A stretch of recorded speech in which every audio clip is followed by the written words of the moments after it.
What's going on, everybody? C4 here, and welcome back to my Madden 20 ratings prediction series. You guys seem to enjoy episode 1, where we are going in the draft order. We're starting with the Cardinals. We're going to go all the way to the New England Patriots, and we're going to stay in the NFC West for episode 2 as we take a look here at the San Francisco 49ers, a team last year that came in with just, I've never seen a team so overhyped in my time. And I know I have a buddy that's a diehard Niner fan. He probably might be watching this. Even he knows it's true. He's telling me, like, you'd see on ESPN or you'd see on NFL Network, like, the dark horse to make the Super Bowl is the 49ers. Like, you're going with a quarterback that hasn't proven anything in the league. And their roster was, like, from this time last year, they didn't do anything in 2017. So in 2018, like, they sizzled out. Their quarterback got hurt. They had a bunch of injuries elsewhere. And now looking towards this upcoming season, I actually think they could be a little bit of a dark horse to sneak into one of those wild card spots, I think, in the NFC.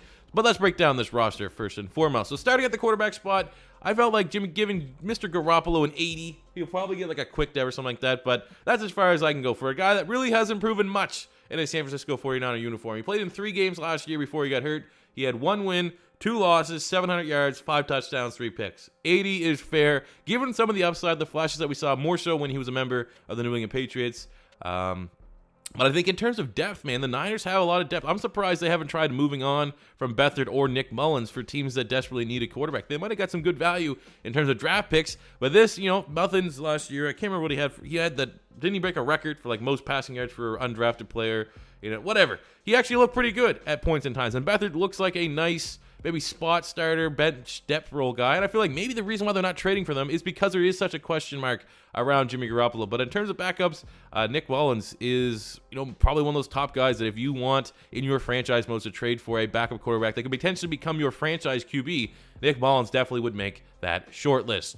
Moving to the running backs, they got Tevin Coleman here in the backfield, reunited with Mr. Shanahan, who we had very good production with at Atlanta. Kind of a surprise pickup given the depth the 49ers had at the running back spot, but Tevin Coleman is always very fun to use in Madden. He is a burner, 94 speed. I feel like 83 is fair because he has been a monster as a running back by committee type guy in Atlanta. And the things, in terms of a scheme standpoint, probably should remain the same with the San Francisco 49ers. So I feel like 83 is a good starting point. We look at Matt Breida, who, one of the best home run hitters. No one talks about him as a home run hitter. He was a home run hitter at Georgia Southern, and last year, 5.3 yards per carry. He had finished with almost 1,100 yards from scrimmage, 5 total touchdowns. I think that, there's just lots of speed. Speed is the buzzword for the running backs here in San Francisco. Same with Raheem Mostert. I think he played in 2 games, started in 1, averaged 7.7 yards per carry. He was a preseason all-star for the Philadelphia Eagles a couple years ago before, bounced around a couple teams. So we'll give him a 73. Jeff Wilson, I think, he was one of those guys, if you played fantasy football, pretty much anytime anyone filled in for the 49ers, be it like Jeff Wilson or Alfred Morris or anyone in between, you want to pick them up in fantasy because they would have some pretty good production. Running backs in a Kyle Shanahan offense are usually pretty good, even though they're going by a committee standpoint, which is kind of scary for fantasy football players. But all the running backs here have some nice upside. And then Jerick McKinnon got hurt last year. I think it was in the final workouts and stuff. I know I drafted him fairly high in my fantasy league and I got burnt, but I will still give him an 80. He's still very, very viable. If you eliminate last year where he missed it due to injury, coming from the Minnesota Vikings, he was one of the more hyped free agents and valued free agents, and the Niners were able to bring him in. And I think with all 3 of these guys, Kyle Shanahan will be able to find a way to get them on the field. So very nice. Lots of depth, lots of potential trade targets if you're using the Niners in your franchise mode.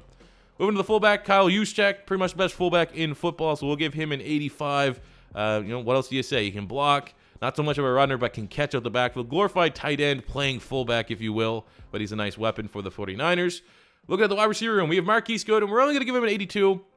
Based upon last year, played in 8 games, struggled with injury, 395 yards, 4 touchdowns last season. Hopefully he can bounce back and be healthy. When he is healthy, he definitely is one of the best deep threats in football. And off the field, man, this guy has gone through a whole lot, and it's very, very easy to pull for him to have a nice season last year. I know I will be doing it next season to go Goodwin. If I had it's one of those things, I was off the top of my head having to get a jersey for every single team in the National Football League. There'd be a very strong case that Marquise Goodwin would be the jersey I'd want from the Niners. We have Dante Pettis here. We're going to give him a 78.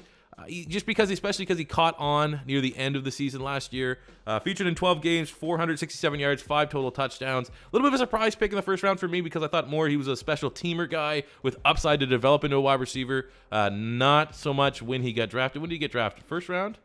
Was it first round? Second round? Yeah, still a little too rich for my blood. But hey, he got an all right year, and who am I going to doubt Kyle Shanahan for the kind of weapons that he thinks will be best used in his offense. I love the Deebo Samuel pick in the second round. He was my third grade wide receiver after DK Metcalf and N'Keal Harry in this year's draft class. And if he didn't have any injury concerns, there was a shot he could maybe be tied for first or something like that. But he has had and struggled with injuries at South Carolina. So that is something you need to be conscientious about if you are a Niner fan. But I definitely am excited to see what he can do in a Kyle Shanahan offense. We're giving him a 75.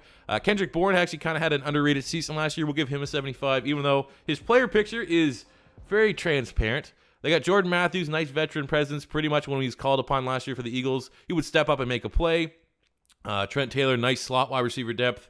Got Richie James. Jalen Hurd, he'll be an interesting player. I can only give him a 69 because he's a brand new wide receiver, only 1 year playing wide receiver, but he'll be a guy in Madden. Be interesting to see if you move him around to running back or maybe tight end, if his rating will shoot up for you. Speaking of tight ends, we got George Kittle, who I might be, if you're from an outside looking in, slightly overrated rating of 94, but he was absolutely ridiculous. I think he deserves to be a top 3 tight end in Madden when it comes to ratings. Last year, 88 catches, almost 1,400 yards, finished with 1,377, which was a record, but only 5 touchdowns. I think when you only get pay dirt 5 times from having that much numbers, maybe some questions should arise, but he still is a freak of nature. And given the fact that he's well-rounded, if we had to find a guy that could potentially be the next Gronk, Kittle could be that. If you consider Kelsey being a little too old, Kittle's a guy that can block, he can catch, he can do everything, and while he's not built like Gronk, he could be the guy that takes the shoes of the next Gronk in the coming seasons. And there's the rest of the depth there. They got Caden Smith from Stanford, Selleck there. Moving to the offensive line, we give Joe Staley an 88. He had a nice season last year. Pro Football Focus didn't have him an 88. We found over the last couple of years, as someone that's done a lot of rating stuff, that Madden tends to give offensive linemen in particular their exact rating is what their PFF grade. So if they get like a 77.1 in PFF, their Madden grade would be 77. A little bit of skewing here nowadays. I mean, Joe Staley, I think he got in like the 70s or low 80s or something like that. But we'll give him an 88 still. Is a very solid veteran presence on that offensive line. Lakin Tomlinson, 74. Weston Richburg, 72. Mike Person, 76. Ooh, Josh Gannett being a little bit of a bust here. One of the first-round picks from the Chip Kelly era. And then at right tackle, Mike McGlinchey, we'll give him an 80. The two Notre Dame offensive linemen in Mike McGlinchey and Quentin Nelson both had tremendous rookie seasons. I think 80 might be a tad too high. Maybe 78 would be more appropriate. But I'm going to be a little bit generous here because he had such a good rookie season that he will get better for the beginning of Madden 20 and the 2019-2020 season in real life. I'll give Mike McGlinchey an 80. Jumping to the defensive side. So what we know about first-round draft picks is they tend to get, at least one of them will get an 83 regarded as the best player in the class. I don't think they're going to give that to Kyler Murray, who went at 1. I think most likely it will go to Nick Bosa. I would be prepared for an 83 superstar for Nick Bosa. I would also be prepared for him to be like the Myles Garrett. Remember 2 years ago when Myles Garrett was a rookie for the Browns, he would get like 20 sacks a year in the sim. I feel like that's going to be the case here with Nick Bosa. He's an absolute monster and just one hell of a pickup for the 49ers. Opposed to him, you have D Ford. Kind of one-dimensional. A little bit interesting to see how they're going to utilize him in real life. In Madden, I think he's going to be a defensive end. In real life, I think they'll have some packages where he's an outside linebacker, which is where he's played his whole career, and other times where his hand's in the dirt. But while he's not terrific against the run, he is very good at bringing down the quarterback, and it's going to be interesting to see how the 49ers use him. But an 87 for D Ford. We got Ronald Blair, underrated season last year. I didn't really take notice until I looked at his stats. He finished with 5.5 sacks, 10 TFLs. So, I mean, I feel like that's a 79, even though I couldn't tell you one damn thing about Ronald Blair. Just kind of look from the stat sheet. He was like a 73, I think, in the base rosters last year. And that is, for that kind of production, absolutely not. You're definitely not going to get higher rated than Solomon Thomas, who's kind of starting to look like a bust. I think maybe the 49ers should get a little bit more creative with him. Kind of use him in the Michael Bennett role, where you have him defensive end, defensive tackle, somewhere in that range. Because I think he's best suited as a D tackle. Maybe look at trading him. I think there was reports at the draft that Solomon Thomas potentially was on the trade block. So maybe stay tuned for something like that. D tackle, we have DeForest Buckner. Oh my God, DeForest Buckner is an absolute beast. We're giving him a 91. Last season, he finished with 12 sacks, 17 tackles for loss. He's the reason why they went out and got D Ford and Nick Bosa. And the fact that he is still there makes it even more ridiculous because he was their best edge rusher. He was their best pocket disruptor at D tackle, which is kind of ridiculous when you think about it. 6'7", 300 pounds. He's a freak of nature. Now you pair that with D Ford. Now you pair that with Nick Bosa. This Niner defensive line is going to be very, very interesting to watch. I feel like maybe even 91's a little low for DeForest Buckner. Let me know what you guys think in the comments. Eric Armstead, Another guy I think maybe prime candidate to get traded, former first-round pick. We'll give him a 78 though. Last season, 3 sacks, 6 TFLs, wasn't too bad. And that's two huge, gigantic human beings in the interior of that 49ers defensive line. Moving to the outside linebacker, we have Fred Warner, the rookie. Had a very strong rookie season. I'm going to give him an 81 overall after he finished with 124 tackles, 6 pass breakups last season. Pretty much had to step up after the whole shenanigans went on with Reuben Foster, and I think he did a pretty decent job. It's painful to think what the 49ers linebacking core would look like if they had both Fred Warner and Reuben Foster going forward, but they pretty much wanted to wipe their hands clean of Foster because he pretty much is a head case. And, to move on from that, to get really good production from Fred Warner, who was a 4th round pick last season, that was definitely top notch. Definitely look at him going forward. Probably also will get a quick dev. Middle linebacker, they got Kwon Alexander, paid top dollar for Kwon. And if he can stay healthy, I think he's one of the most underrated middle linebackers in the league. I'm giving him an 83. He's a tackle machine, and I think that kind of like Deebo Samuel at the wide receiver spot, they have 2 players that I think could help maybe be difference makers in them finishing out of the playoffs and challenging for maybe one of the wildcard spots if they can stay healthy. So I'm pulling for Kwon. I definitely like watching him play, and he's very much that modern prototype linebacker in today's NFL. Moving to the red outside linebacker, we got Malcolm Smith here, the former Super Bowl MVP. We'll give him a 75. He's been another player since he got decent money to sign with the 49ers. He struggled to stay on the field, but when he is there, he's fairly solid. Elijah Lee had a bunch of tackles for them last season. I'll give him a 75 as well. I think he had like 65 tackles, so he's pretty decent. He can move. He had one of those undersized, mobile sideline type linebackers. Moving to the secondary.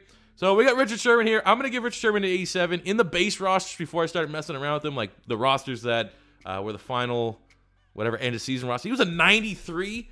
I actually like Richard Sherman. A lot of people, he's been a polarizing player since his time in Seattle. I've always been a Richard Sherman fan. 93 is ridiculous for a guy that had no interceptions and only 4 pass breakups last year. And it wasn't a good team. It wasn't just like, oh my God, they weren't throwing his way, or oh my God, he was shutting everyone down. He's still a good corner, but there's point in times last season where it's like, oh yeah, he's 30. He's going on 31. So I feel like 87 is a good starting point here for Richard Sherman.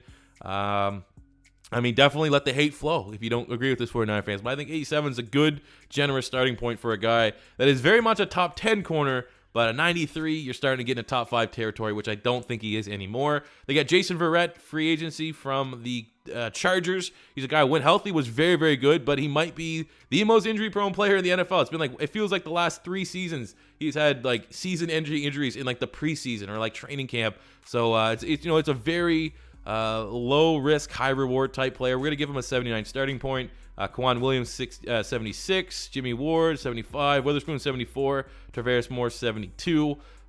It's an all right. There's lots of upside here for the 49ers in their secondary. Going to free safety, not much there. Very surprised they didn't actually draft a free safety. Exum Jr., I'm going to give them their top player 72. Colbert, who I actually think he was a 76 with the base rosters. We knocked him down 6 points because I think he's like the worst graded player from Pro Football Focus on the defensive side of the ball. So maybe even 70 is too rich for his blood. But 2 years ago, as a rookie, he had a really, really nice season. So I'm kind of balancing out, taking the average from his 2 years in the league. You got DJ Reed, corner safety. He's a true DB, great special teamer. Give him a 68. At strong safety, Jaquiski Tart, we're giving him an 83 in only 8 games last year. 40 tackles, an interception, 4 TFLs, one of the more underrated strong safeties in the game. I think if he can play a full 16 games, he'll start in 83. He could definitely finish in the mid to high 80s come the end of Madden 20. Going to special teams, you get Robbie Gould, who's on the roster for now. I think there's reports that he wants to get traded. But last year, I think he only missed 1 field goal. He's like 34, 35. One of the best kickers in the league, top 5 kicker, maybe even top 3 kicker. So we're going to give him an 86. And then they drafted a punter high. I think it was a 4th round. They got Mitch Wisnowski, who actually says Missouri, which is incorrect. He went to the great... This is going to take too long. I'll edit it in a sec. He went to Utah while I talk about it. Look at that body. Look at that body. That guy is absolute thick boy, even though that's not necessarily the case. Best punter in college, so I understand why they drafted him fairly high. He was the best player at his position, and given the fact that he ran a ridiculous 40-yard dash time, he can coverage ability, he can tackle a little bit, but anytime you use a high draft pick on a punter, you kind of need to question come on. I feel like any punter, 6th round, 5th, 6th round, somewhere in that territory, unless you're like Dixon, the punter from the Seattle Seahawks last year. But still, Wisnowski, I think he fits that mold. I think he's also Australian. So we'll give him a 73, maybe even a quick dev, somewhere in that territory.